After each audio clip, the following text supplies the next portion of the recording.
Hello, I'm Odin, and today I'm going to make a prop that was voted on and requested by my Patreons.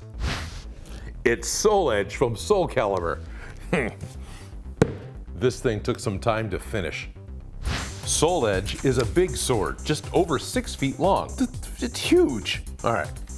I printed a picture with the center line marked for where I plan on putting my central support. I can figure out and get the rest of my measurements off of that one image. It's 1, 2, 3, 4.5. Typically, I like to use golf clubs or other thin rods to build a sword off of. Soul Edge needed something different. This time I'm going to use a 1 1/8 inch wooden dowel. It's 4 feet long, so to make it long enough, I'll also have to add the golf club to it. I drill a hole in the end of the wooden dowel and measure how much I'm going to need to cut off the golf club. So when I glue them together, they are just over 6 feet long. I put a little tape around the golf club when I glued it in, so it would sit straight in the hole. All right. So overall, that's how tall the sword's going to be. Now, I've got the golf club here because this is going to be the actual tip. It's not going to be that sharp. It needs to be something substantial, so when everybody wants to hold the sword, point down and hold the grip like this, it's not going to tear it up. I've got a spine. Let's build the rest of the sword. I'm using 10mm HD foam for what would be the metal parts of the blade. And I draft my pattern right onto the foam, scaling everything up from the picture and measuring from where my wooden dowel will be, because that's going to be my point of reference. I cut out the first side, cutting an angle on the sharp edge of the sword, and then copy that piece to cut out the other side. For the bulk of the center and the structural pieces, I'm going to use my old friend floor mat foam. It's cheap and I still have plenty. My first thought was to make it like an airplane wing, with a whole bunch of ribs down the center of it, but then I decided to just layer it and make it nearly solid. I could insert pieces that will fit inside the HD foam shape and then glue those to the wooden dowel. To let the tip be thin and sharp looking, I cut down the tips of the inserts. I then glue the floor mat supports into the HD foam outer shells. The texture of the floor mat is heat treated and doesn't take contact cement very well, so I sand down the texture, getting to the raw foam that the glue will like to stick to. I cut and glue in more floor mat as a spacer. This sword is supposed to be alive and it's kind of bulky. When I glue the other side on, I have all the seams ready to stick. By placing the paper between the cutting edges, I'm able to stick the spacer in first and then remove the paper to glue together the edge, keeping everything straight. I glue a box of floor mat foam around the wooden dowel. It's now just as thick as the spacer in the blade. I marked the center line so I knew where to glue the blade. And I want the golf club to line up with the very tip of the blade. Okay, it's a wee little sword. Because out at the tip, these parts are actually getting thin, and I really want these pieces to stick together, I'm going to use some 5-minute epoxy to glue the golf club to the tip of the sword. I measure the back of the blade the same way, using the center core as a reference point. And I cut the pieces out just like the big blade, adding spacers and cutting a notch for the golf club to fit in. There are 2 different sections or parts to the back of the blade, and they could be bone or metal, so I chose metal. This center line where parts meet is really working for me. I finish out the basic build by wrapping the middle with more floor mat and filling in the back of the main blade. To make the eye, I thought I would use a 6-inch ornament again. One thought I had was to go ahead and fill this with expanding foam. That way I can cut it in half and it'll actually be able to support itself, because when you set the sword down, it's going to rest on the eye. I protect the ornament with paper, mix up some expanding foam, and pour it in. I mixed a little more than I needed, so I was glad I put the paper on there. I use a rotary tool to clean up the edges and the seams on the end. I cut a piece of foam the diameter of the eye and marked the placement on both sides. Cosplay Apprentice sent me their big tubbo of Foam-Mo, and this feels like a project that is worthy of it. I roll out some of the clay into the classic clay snake shape, and then cut it in half. Keep your tools wet so the clay doesn't stick. And I start to cover all of the floor mat foam with these half snakes. Keep your tools wet so they don't stick, but also keep the foam wet so the clay does stick. The difference is the tools are moving through the clay, but on the foam, the clay is sitting there in the water. This slightly dissolves the clay and gets better adhesion. I apply everything in little groups, and as I finish each group, I scratch lines into all of the muscles. And I dip this tool into water as well, and keep it wet. So, fast forward 5 hours later, and I've got the muscle portion pretty well fleshed out on both sides of the sword. So I'm kind of good to go on that. It was convenient. The golf club pokes out the end and it's hollow, so I'm able to put a rod into that and then balance the other end on the ladder here. I can work on both sides without having it rest on the table. This is all totally done with Foam-Mo, with EVA foam. In fact, I used my entire big tub of Foam-Mo to cover the swords, and that still wasn't enough, and I tucked into one of the smaller tubs that I've got.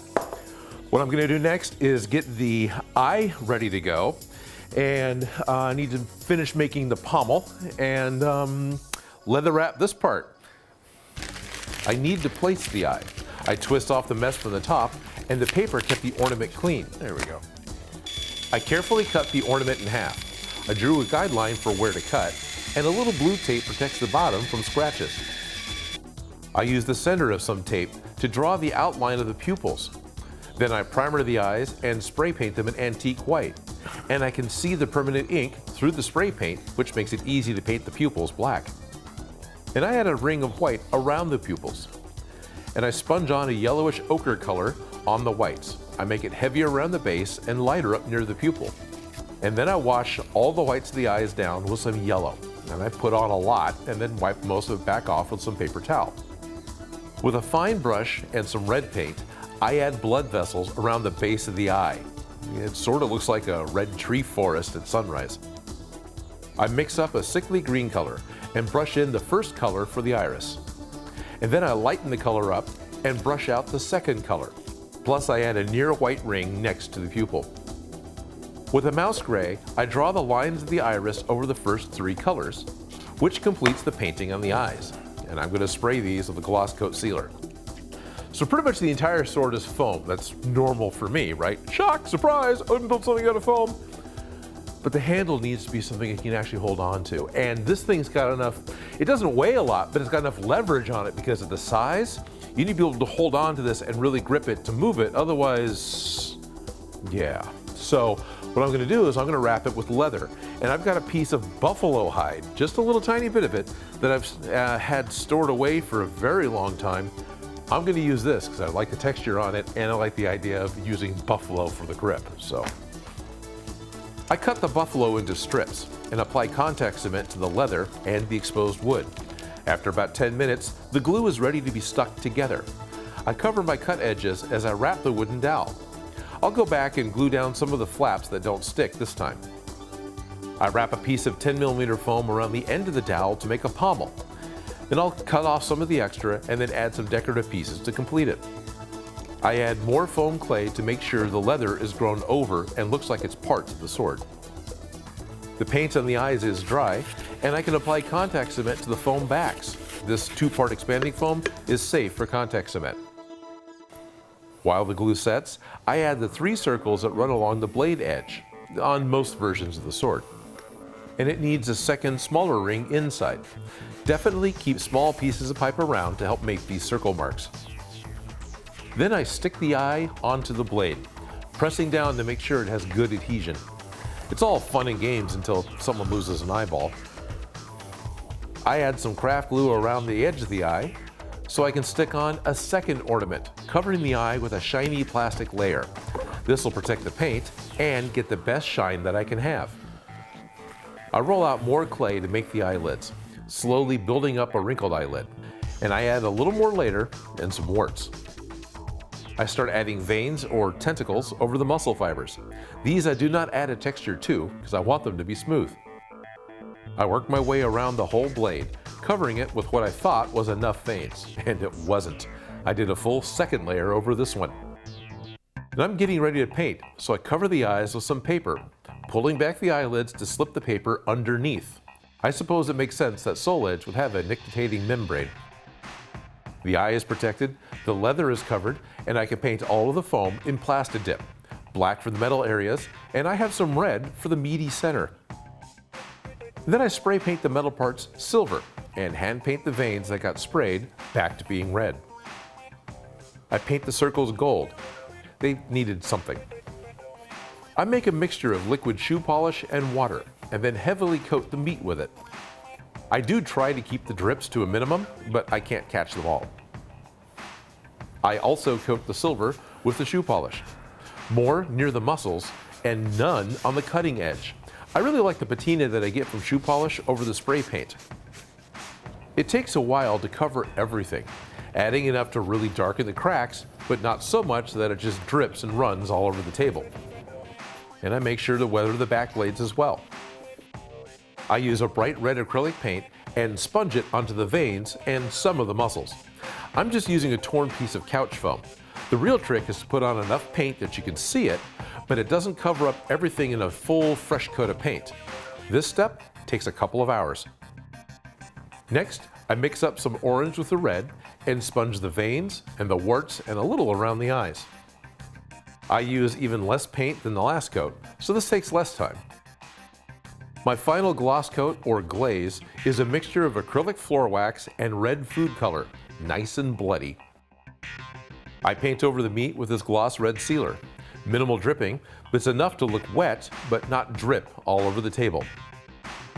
And once the floor wax is dry, I can remove the extra eye membrane and sole edge is ready to go.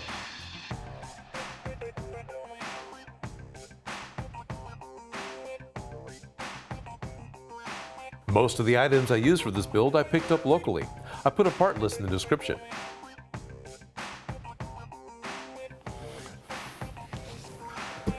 Sole Edge from Soulcalibur II. I had to go with this one, it was my favorite. This thing is a beast. This is probably bigger than the fusion sword that I have made on DIY Prop Shop. And specifically, this prop was voted on by my Patreons as what they wanted to see next. Some time ago. I'm actually getting back into the swing of having that poll. So if you want to vote on a particular prop that I'll be making on my show, head over to my Patreon and check it out. And if you want to see something like this guy up close and personal, or any number of my other props, I'm going to be taking it to SAC Anime Winter in just a couple of weeks. So if I see you there, you can check out firsthand for yourself just how Odin makes.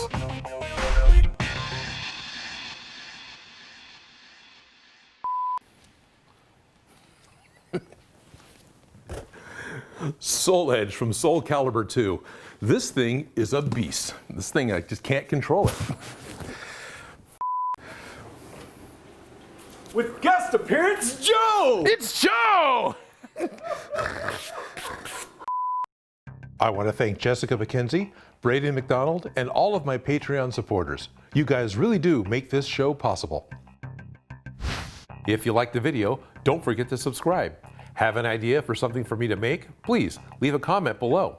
And if you make any of these projects, you can send me a picture.